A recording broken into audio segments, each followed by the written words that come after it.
In 1893, Edvard Munch painted the scream, a figure on a bridge, mouth agape, hands to its face beneath a swirling fiery sky. Munch described feeling a great infinite scream passing through nature. This iconic image captures raw emotion, but it also raises a question. What is a scream, scientifically?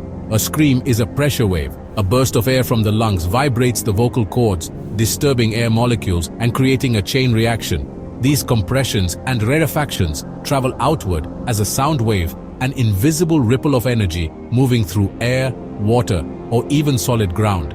In air, sound travels at about 343 meters per second. In water, it's over 4 times faster. Earthquakes generate seismic waves, low-frequency sounds that can circle the globe.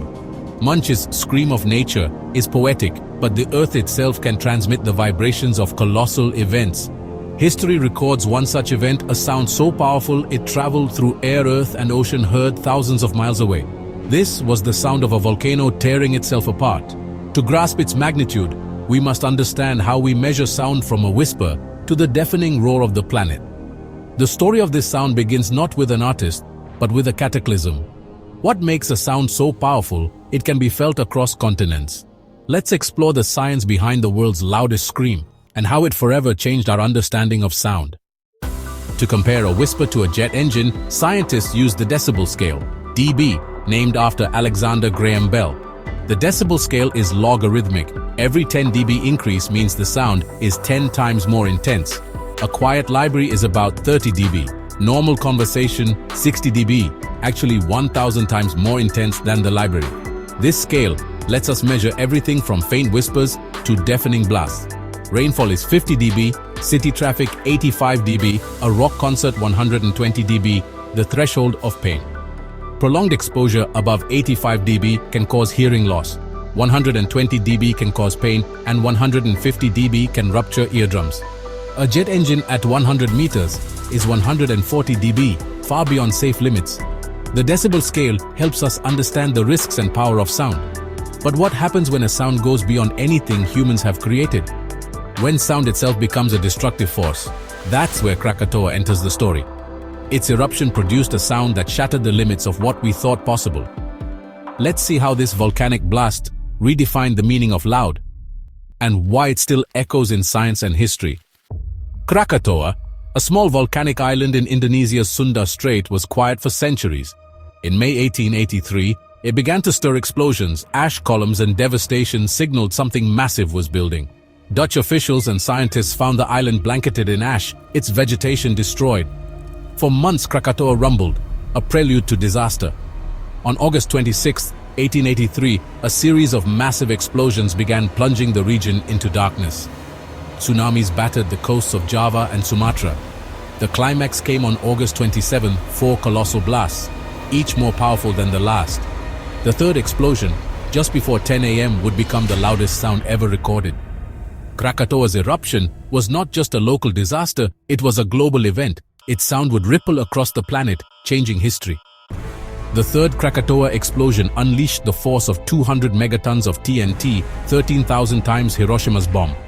The blast obliterated most of the island, sending rock and ash skyward. The sound was so powerful it ruptured sailors' eardrums miles away. It was heard 3,100 kilometers away in Perth, Australia, and 4,800 kilometers away on Rodrigues Island, like hearing a sound in New York from Dublin. Barometers in Batavia, 160 kilometers away, recorded a pressure spike equal to 172 decibels, far beyond the threshold of pain. At the source, the sound is estimated at 310 decibels, instantly lethal.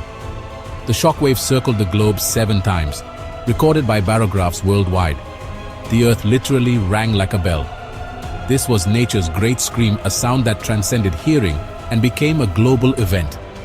The fourth explosion completed the island's destruction. Krakatoa's blast set the standard for the loudest noise in human history.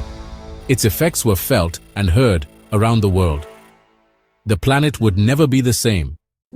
Krakatoa's eruption did more than deafen, it devastated. Tsunamis over 30 meters high destroyed hundreds of towns in Java and Sumatra.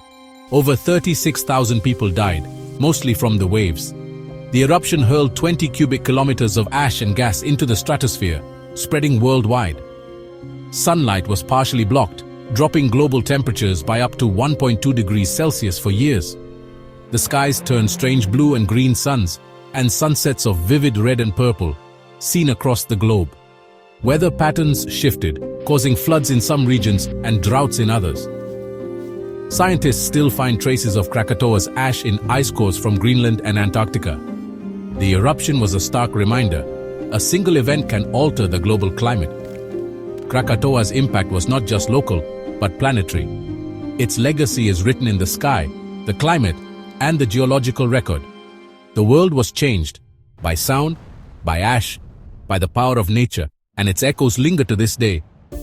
The blood-red sunsets after Krakatoa inspired artists worldwide, including Edvard Munch. Some astronomers believe the sky in the scream reflects the post-Krakatoa sunsets seen in Norway. Munch described the sky as blood and tongues of fire, echoing global reports of the time. Whether literal or emotional, the painting links art and science, a scream of nature captured on canvas. Krakatoa was one of the first disasters reported globally thanks to the telegraph and scientific instruments. Its shockwave circled the planet, spurring new research in volcanology and climate science. The Royal Society's report on Krakatoa became a landmark in scientific history. Today, Krakatoa reminds us of nature's raw power and the surprising ways it shapes our world.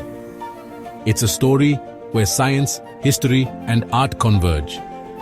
The great scream of 1883 still echoes, connecting us all through time and experience.